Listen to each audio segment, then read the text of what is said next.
네, 여러분 안녕하십니까. 비전 교육학입니다. 오늘 저와 함께 공부해볼 내용은 학문 중심 교육과정입니다. 학문 중심 교육과정은 경험 중심 교육과정이 가지고 있던 문제점을 극복하기 위해서 나온 교육과정의 한 유형, 종류라고 생각하시면 됩니다. 그러면 경험 중심 교육과정에서 제가 가장 강조드렸던 포인트가 뭐였죠, 여러분? 바로 경험의 재구성이었습니다. 경험 중심 교육과정의 목표 자체가 아이들의 실제 생활에서의 적응 능력과 실제 생활 현장에서 아이들이 적응할 수 있는 적응력과 문제 해결 능력을 함양시키는 것을 목표로 한다고 말씀을 드렸습니다. 두 가지 뭐라고요? 여러분, 사회에서의 적응력 그리고 문제 해결 능력을 함양하고자 하는 게 경험 중심 교육과정의 목표였고, 그걸 잘 해줄 수 있는 건 뭐다? 제일 중요한 게 아동의 어떤 흥미와 욕구를 바탕으로 진행되어야 한다. 왜? 아동의 흥미와 욕구 자체가 있어야지 그 학습자가 실제로 이런 경험을 하려고 하는 출발점이 되기 때문이죠. 욕구는 어떤 행위, 유기체가 환경과 상호작용하는 그 원동력이 되는 거다. 제가 말씀을 드렸었습니다. 그런데 지난 시간에 경험 중심 교육과정이 가지고 있던 문제점들이 있다고 그랬죠. 뭐 지식을 체계적으로 습득하지 못한다고 한다든지, 혹은 기초학력이 이것 때문에 저하된다든지, 아니면 경제성이 떨어진다든지. 경험을 했는데 그 경험이 일단 뭐 다 교육적일 수는 없어요. 아동이 원하는 거 위주로 진행이 되잖아요, 맞죠? 아동의 욕구나 흥미 위주로 진행되다 보면 그게 무조건 교육적인 것과 연관될 수 있다고 볼 수는 없어요. 교사가 최대한 교육적인 것을 끌어들어오려고 하지만 그래도 기본 베이스는 아동의 흥미와 욕구니까. 그리고 그런 식으로 경험 위주로 우리가 교육을 계속 하게 되면 뭔가 지식도 체계적으로 습득하기 힘듭니다. 그런 문제점들을 극복하고자 나온 게 학문 중심 교육과정이죠. 그래서 탄생 배경 한번 먼저 살펴보도록 하겠습니다. 학문 중심 교육과정의 탄생 배경은 딱 두 가지로 요약할 수 있습니다. 체계적으로 지식을 습득하기 위해서, 그 다음 두 번째, 효율적으로 지식을 습득하기 위해서 나온 게 학문 중심 교육과정이다. 자, 체계적으로 지식을 습득하고 앞으로 효율적으로 지식을 습득하려면 경험을 중심으로 교육과정을 꾸려나가는 것보다는 학문을 중심으로 교육과정을 끌어나가는 게 훨씬 더 좋다, 이렇게 판단을 내린 거죠. 그럼 왜 체계적인 지식을 습득해야 했냐 한번 보자면, 1957년 소련이 미국보다 앞서 스푸트니크 인공위성을 발사했습니다. 즉 이거 딱 가시적인 것만 딱 봤을 때는 소련이 먼저 인공위성을 발사했으니까 소련의 과학기술력이 미국보다 앞선다, 이렇게 볼 수 있겠죠. 눈에 보이는 거예요. 따라서 경험 중심 교육 과정으로는 소련의 과학과 기술을 초월할 수 없다는 위기감이 미국 전체에 퍼지게 된 겁니다. 이해되시죠? 그래서 당시 경험 중심 교육 과정에 큰 타격을 받게 되고, 왜 경험 중심 교육 과정이 무엇 때문에 어떤 문제점을 가지고 있었기 때문에 이런 과학 기술력이 우리가 소련에 비해서 떨어질 수밖에 없었냐 원인 분석을 해보니까, 일단 경험 중심 교육 과정은 지식을 체계적으로 습득하는 게 불가능합니다. 이해되시죠? 어떤 뭐 중액 교육 과정 위주로 진행이 되는데 아이들이 원하는 걸 중심에 놓고 그것과 관련된 걸 주변 영역으로 하면서 뭔가 통합시키는 교육 과정이 필요한다. 그 경험이라고 하는 것 자체는 다양한 영역들이 통합되어 있을 수밖에 없잖아요, 맞죠? 그런 방식으로 지식을 획득해 나가니까 어떤 하나의 분야에 대해서 체계적인 지식을 습득하는 게 불가능했다. 이게 원인 분석 첫 번째였고요. 두 번째는 아이들의 흥미와 욕구를 기준으로 이것을 기본 베이스로 교육 과정이 다 이끌어져 나가고 운영이 돼 나가는 겁니다. 제가 말씀드렸지만 어떠한 것, 즉 교과 중심으로 이 경험 중심 교육 과정을 꾸려 나가든, 사회 문제 중심으로 끌고 나가든, 학습자의 흥미 중심으로 끌고 나가든지 간에 반드시 그 모든 것들은 아동의 어떠한 수준과 아동이 원하는 욕구 안에서 이루어져야 된다고 말씀드렸습니다. 경험 중심 교육 과정을 할 때. 근데 이런 아동의 흥미와 욕구가 항상 교육적 가치를 지닌 건 아니었던 거죠. 그래서 이런 경험을 실시하고 나서 교육적으로 뭔가 효과를 보지 못한 경우가 많았다는 거죠. 이런 문제점들 때문에 비효율적인 학습 방식이 진행됐고, 그러다 보니까 과학기술력이 소련에 뒤처지게 됐다고 본 거죠. 그래서 공청회를 소집해서 실제로 이제 교육 전문가들 다 불러 모아서 이 대책을 어떻게 할 거냐 지금 다 논의를 하게 된 겁니다.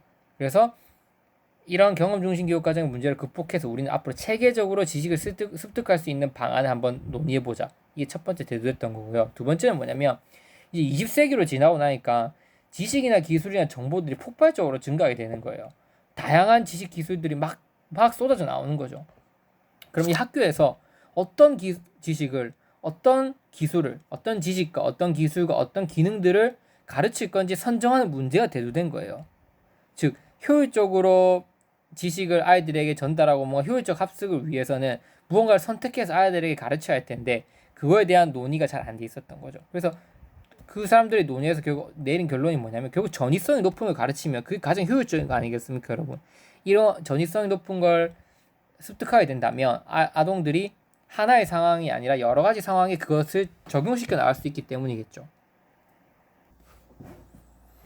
그래서 이제는 많은 정보 중에서 아이들이 어떻게 하면 가장 아이들에게 도움이 될 수 있는 것들을 교육적인 것들을 가르칠까 이런 거에 대한 논의가 필요했다는 거죠. 효율성도 매우 중요시해야 된다는 그런 배경이 나왔던 겁니다. 우리가 효율적으로 아이들을 가르치지 못했기 때문에 이런 문제점, 즉 과학기술이 뒤처진다 이런 문제점도 발견하게 된 거예요. 그래서 여기 보시면 20세기 후반에 지식기술 정보가 폭발적으로 증가하게 되고 학교에서 가르칠 지식이나 기술의 선정이 심각한 문제가 됐다. 이 학교에서는 선정해서 가르쳐야 할 것은 많은 지식 중에서 뭐냐면 핵심적인 지식, 즉 전이가 높은 것이어야 한다는 데서 학문 중심 교육 과정이 대두되게 되었다. 즉 학문의 기저를 이루고 있는 가장 핵심 포인트를 가르치자는 거예요.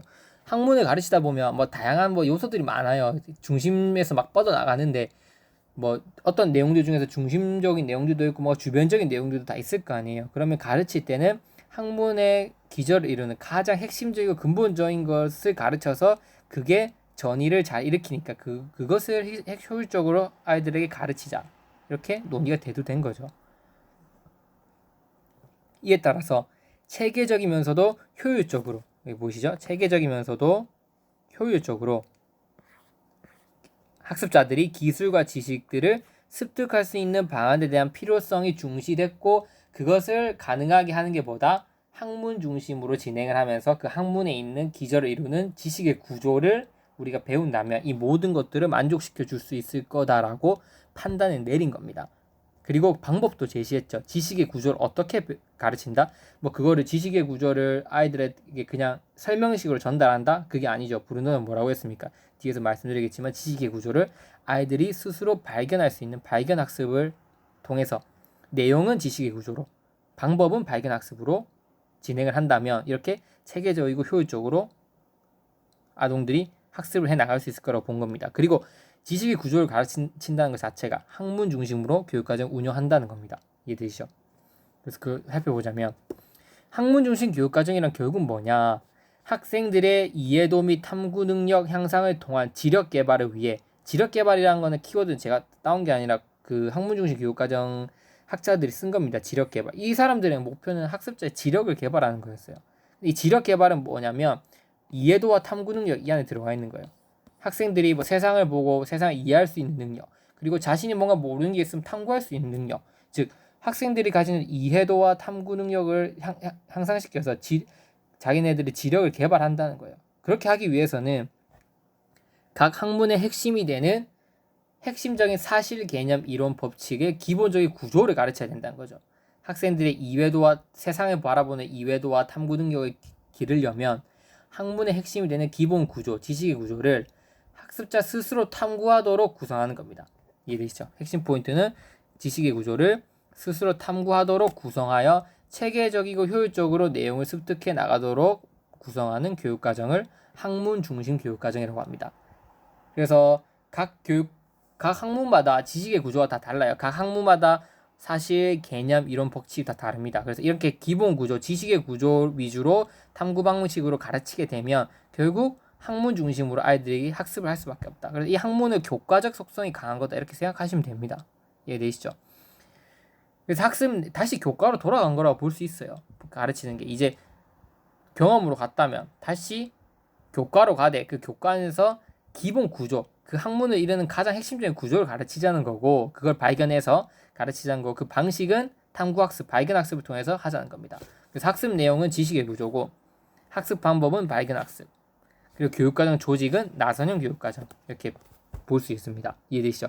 그래서 학문 중심 교육과정 하면 여러분 머릿속에 반드시 딱 키워드가 뭐가 딱 머릿속에 기억이 남으셔야 하냐면 탄생 배경에서 체계적이고 효율적이라는 거. 그리고 체계적은 지식 스푸트니크와 연관이 되고 효율적은 20세기에 발생한 막대한 지식 그런 것들에 대한 어떤 효율적 선정 이런 거 연관됐다고 머릿속 키워드를 넣어주시면 되고요. 그 다음에 반드시 학습 내용은 지식의 구조고 학습 방법은 밝은 학습이고 이러한 학문 중심 교육 과정을 현실화시킬 수 있는 교육 과정은 나선형 교육 과정 조직 방법이다. 이렇게 머릿속에 키워드를 암기해 주시면 될 것 같습니다.